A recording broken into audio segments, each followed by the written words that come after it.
Kamakailan lang isang dating pulis na bumunot ng baril sa isang siklista sa may Quezon Avenue, nagpag-alaman dismissed pala ito sa pagkapulis dahil sa mga kaso noon.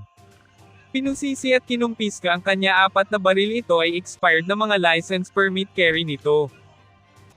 Ito ang kinumpirma ngayon ni Philippine National Police Civil Security Group Director Police Brigadier General Benjamin Silo Jr.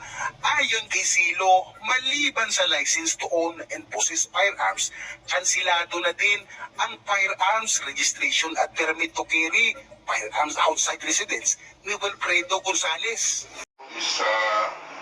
Na-confisca na natin, it will be deposited dito sa Firearm and Explosive Office. Paliwanag ng PNP Civil Security Group, pribilehiyo at hindi absolute right ang pagmamayari ng baril.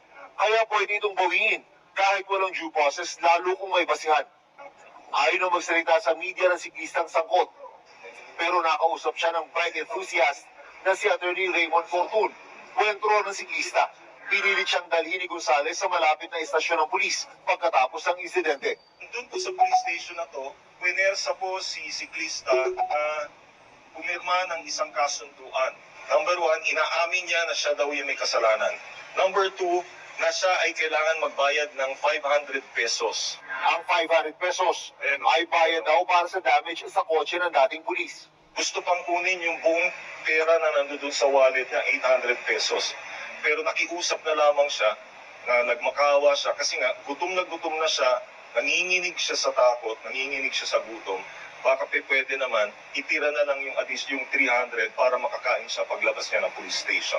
Dala ng takot, ayaw na raw magsampa ng kasong kriminal ang siklista. In the end, inalala niya yung pamilya niya, hindi siya kumbinsido dun sa aking mga assurances na siya ay mapoprotektahan.